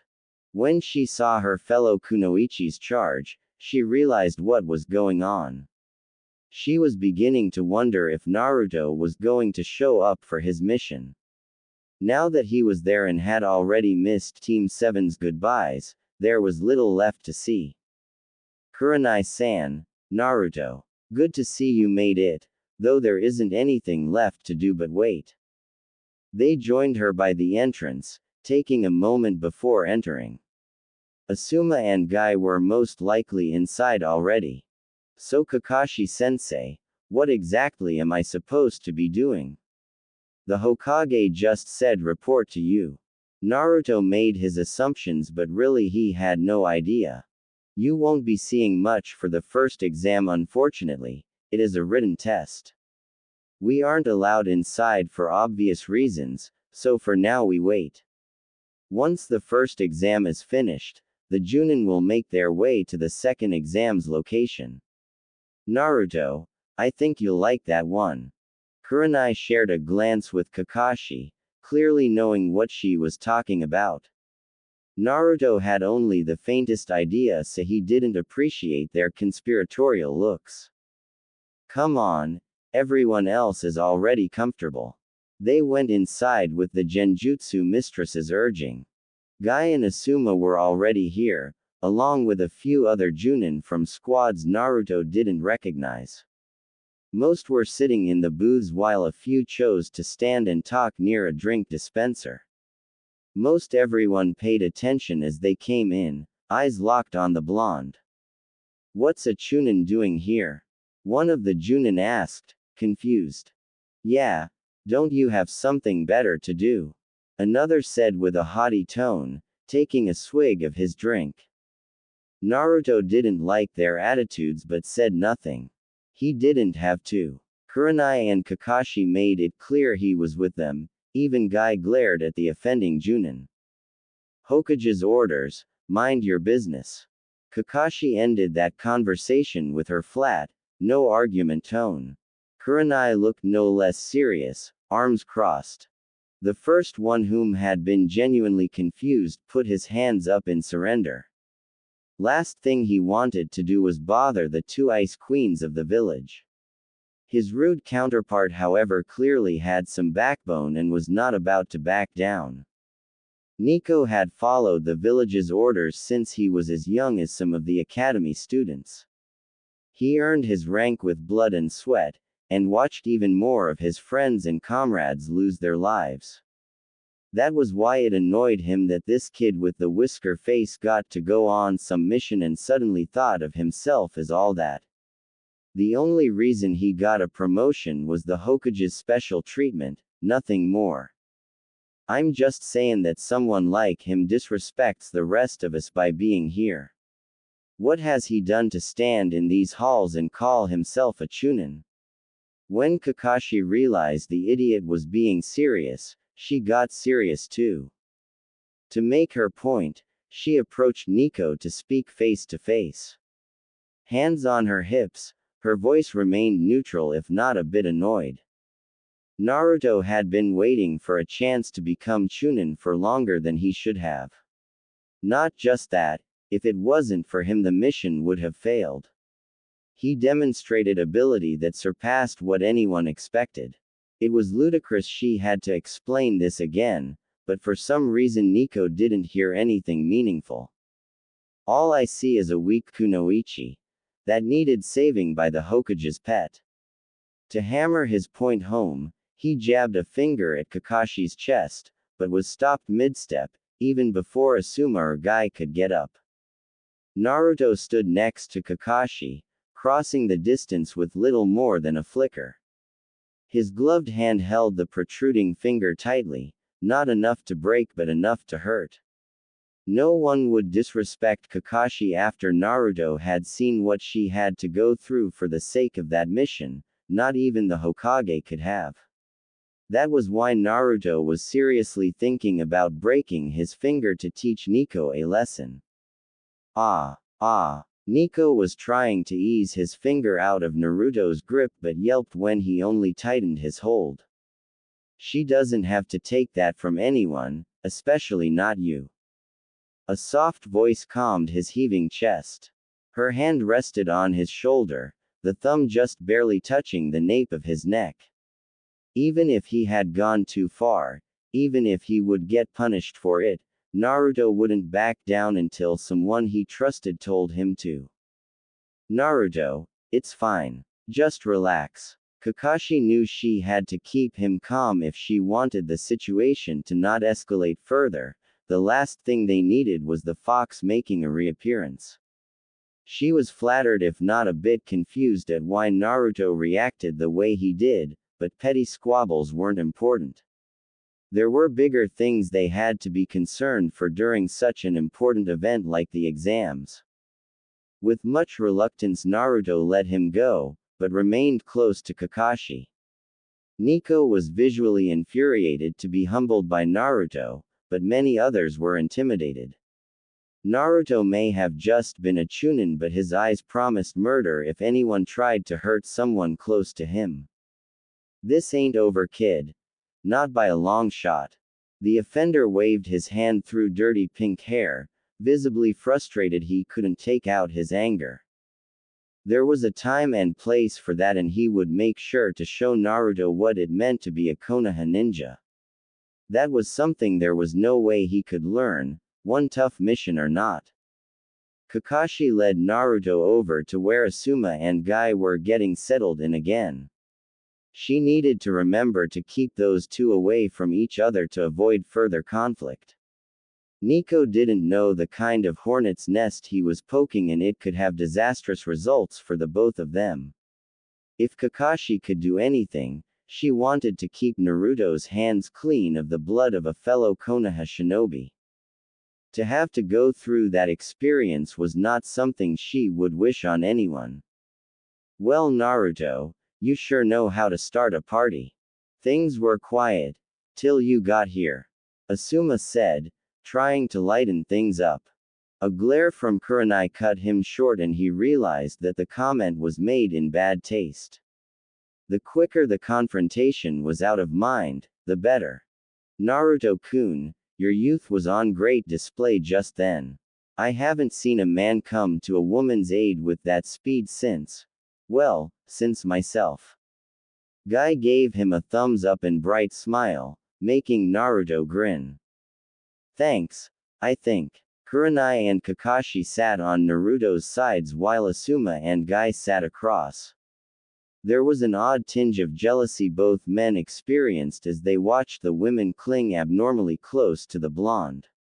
He was clearly oblivious about the attention, or didn't consider it outside of the norm. Neither of the girls might have realized what they were doing either, but clearly they were concerned about his well-being after the fight. Nico and the rest of them were pushed from mind as they just started to talk about the day. What each of them did and how their genin were before the test started. It was nothing special, but Naruto felt right at home. That was something Nico couldn't take away from him, the moments he shared with his precious people. Forest of Death. Tower. Naruto and the rest of the Junin made their way through the second exam's training ground with little effort. They dodged and evaded all matter of creatures and plants, even a few leftover traps from the genin teams whom had gone farther in. Kakashi stayed close to him, ensuring Naruto's safety. That was especially important to the Hokage as he put her mission orders in perspective. With so many foreign shinobi, they could not risk leaving Naruto alone for long. Not to mention that Nico had not stopped giving Naruto a glare since they left the lounge. She did not know if the unruly man would try something. Luckily they made it through with little trouble, and Nico was not permitted to go to the tower. His team had failed the written exam, fitting she felt. It displayed a failure in his teachings rather than the individual genin. He didn't raise them to the standards he supposedly set himself to, standards Naruto apparently did not meet. Fool. The only proper term to describe. Her thoughts were shared but not expressed by many of the others. The procession of ranked shinobi included Junin from foreign nations like Suna and Oto.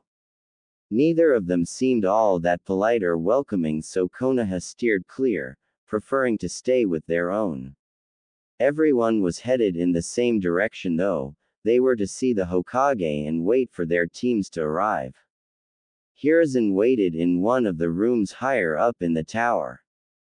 It was littered with tubes and monitors that allowed the attending shinobi to keep an eye on the second exam takers as well as the environment itself.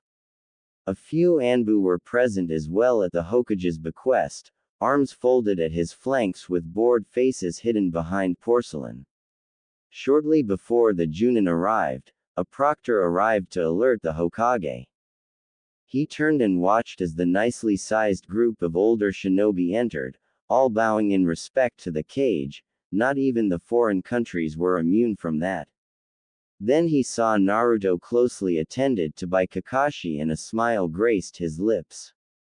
It was good to see they had made it safely. Welcome, Junin, to where you will be spending quite some time for the next few days. Here in the tower you will wait for the victorious genin to arrive, in which we will progress to the next stage of the exams. Though the idea of staying in the tower was not all the appealing, the thought of their teams walking through the gates victorious was enough to sway most of those present. Naruto had to admit that, Even if he only knew what little Kakashi and the others explained to him, the Chunin exams were intense. It didn't bother any confidence he already had in himself, but somewhere in the back of his mind he was glad he wasn't slogging through the forest with the rest of them. His thoughts drifted to Team 7 and there was some concern. Was Sakura doing alright? Would Arata listen to the others, or was Sasuke even properly leading them? He guessed he would find out soon enough. A hand on his shoulder made him turn and see Kakashi indicate he follow her out. Come on, no point in staying here with the rest. Where are we going? A mischievous glint came to her revealed eye, surprising Naruto. He was not sure he had seen that side of Kakashi before, he had no idea she knew how to have fun. The thought sounded bad after he said it, but it still rang true with the rumors of her status as Ice Queen. Somewhere with a great view. Kakashi led him upstairs past where most of the rest of the staff bothered to work. There they went through a set of doors that led them to the very tip of the tower. It commanded a respectable view of the entire forest and even out farther, the trees were barely stalks of grass in comparison. Holy! Naruto walked over to the edge. They were up so high that no safety railing existed. All the real viewing areas were farther below. Kakashi joined him without as much reaction, she had been here a few times before. Once during the Chunin exams she herself took as a child as well as during her time in the ANBU. When she was first showed this spot by her sensei, she couldn't much believe it herself. 000. Here Kakashi, I have something to show you. Consider it a reward for your performance. What do you mean, sensei? Wah! Before the poor girl could argue, Minato flashed through space and time. They appeared on the roof, Kakashi flopping to the ground. She was still not used to that experience and doubted she ever would be. When she realized where they were, she gasped in amazement. Sensei! Is this the very top? Yes. The view was so great I had to mark it. I return here every so often to think. Kakashi could see why, it was so serene up there. Without the wind there was barely a sound. She would have promised to remember the spot, if it was something forgettable. Luckily, that was unnecessary.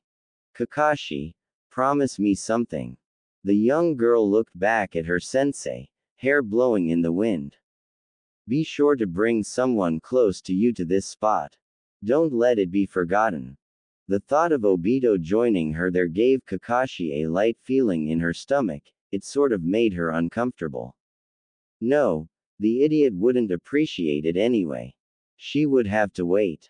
000. Sure, sensei. Kakashi whispered her response out of Naruto's earshot. It had taken a while but she found someone to bring along. Maybe it was only fitting it be Minato's son, but for some reason she didn't think that was the reason she chose Naruto. The smile on his face was enough to tell her alone it was the right decision. He almost reminded her of Minato as he stood there in a similar pose, arms crossed and face calm as he took in the view. Something like this can't go to waste, Kakashi-sensei. Someday we should come back here, maybe bring someone else along. Kakashi smiled, he was right. A moment like that couldn't go to waste. Sure. Naruto-kun. Let me know when you find someone. Some time later. You who are gathered today have successfully completed the second exam, displaying your abilities to survive as a shinobi. Hiruzen welcomed the remaining genin teams, all lined up to be presented. There were more than Anko had first expected, so they would have need of the preliminary match format, but first an introduction and congratulation was in order. Their bodies were caked in dirt and light wounds, they deserved that much. Naruto stood behind the Hokage as he gave his speech, along with the rest of the remaining Junin.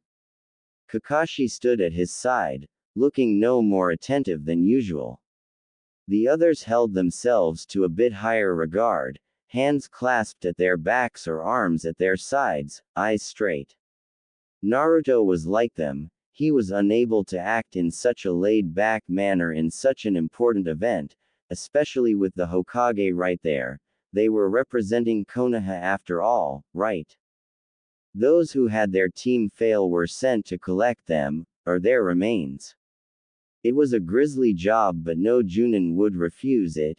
It was the worst wake-up call one could receive, but a necessary one. It was a warning, a grave one, for the next group that Junin may train, to make them work that much harder to see it not happen again. Naruto's interest peaked when they revealed that the latter part of the exam would consist of preliminary matches. Those would decide who could move on to the final part, some sort of battle royale a month from then. He followed Kakashi as she walked with Team 7 to the balconies that lined their concrete arena. "So Naruto, you been taking good care of Sensei while we were away?" Urata asked with a coy smile. Before Sakura could give him another good hit to the head, Naruto beamed. "Yep. No worries there." They were frozen mid-step, even Kakashi's eye widened. "Seems like you guys handled yourselves well so far. Don't fail now." Sasuke was the first to recover, a smart grin on his face. "Naturally. None of these guys are strong enough to challenge us after all." He crossed his arms in confidence, but Naruto felt something off about him. It was like his body was barely holding it together. Kakashi must have picked up on it too, her eye focusing on the Uchiha. Urata grinned, nodding in agreement. Sakura, her hair now cut short from some battle in the forest, couldn't enjoy the praise. She was too worried about Sasuke after what Orochimaru did to him. Naruto led the two genin over to a free spot in the stands while Kakashi whispered something in Sasuke's ear. His eyes widened for a moment, surprised by what she said. He quickly recovered as Kakashi patted his shoulder, carefully, and returned to where Naruto was. They stood with the team as Hayate quickly got the show started. A monitor appeared and revealed who the first two fighters would be, Sasuke and Yoroi. Those two were promptly herded to the arena as the rest of them geared up to watch how the Uchiha would handle the fight. Upon Sasuke's victory, Kakashi quickly dismissed herself to attend to the genin. It seemed that whatever was wrong was more than the medical ninja could handle, as she waved them off. Naruto watched as Sasuke was led away by her, unsure of what to do. Kakashi gave an unspoken order that she had wanted Naruto to stay. It was clear in her body language she was not to be followed, but it didn't make him feel any better. Naruto looked at Urata and Sakura. Both were clearly concerned for their teammate. Not even the rogue could hide his feelings, those small hands of his were balled into fists. Whoever did whatever to Sasuke that was making him like that had made some enemies in Team 7. Faking a smile, Naruto tousled Urata's brown hair and winked. "Don't worry, Kakashi will handle it." The tension left them as Urata pouted about being treated like a kid. The Chunin's mind was elsewhere, however, and he made a silent decision in his mind to check on something.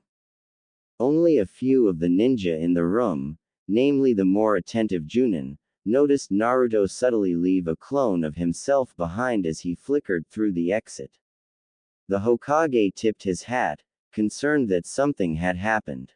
If Naruto was willing to make that kind of exit, it was clearly something was wrong. "I'll leave it to you, Naruto. Be careful." The matches continued, unaware that two Konoha shinobi were about to have a very real, very frightening run-in with an S-class criminal. That should do it. Sasuke's grunts and groans of pain ceased as he fell to the floor, unconscious. Kakashi had just finished sealing the cursed mark, the seal in which Orochimaru placed on her student during the second exam. Sasuke was lucky to be alive by any count if what happened to Anko told them anything. Then again, perhaps it was more appropriate that he be considered cursed. Congratulations, Kakashi. Good for you, sealing away that nasty mark. Her eyes widened when she realized just who was speaking. Kakashi turned on her heel to face Orochimaru, who emerged from the shadows. His wide smile coupled with the malice hidden behind it was enough to turn her entire body cold. She tensed in case he was going to try anything. She needed to be ready. Orochimaru. Isn't this a bit bold of you? The criminal said nothing for a bit, approaching her. When he did speak, it was very casual, as if she wasn't even a threat. I am only here to retrieve my prize. You did not conceal the fact Sasuke survived the attack very well, you only can blame yourself.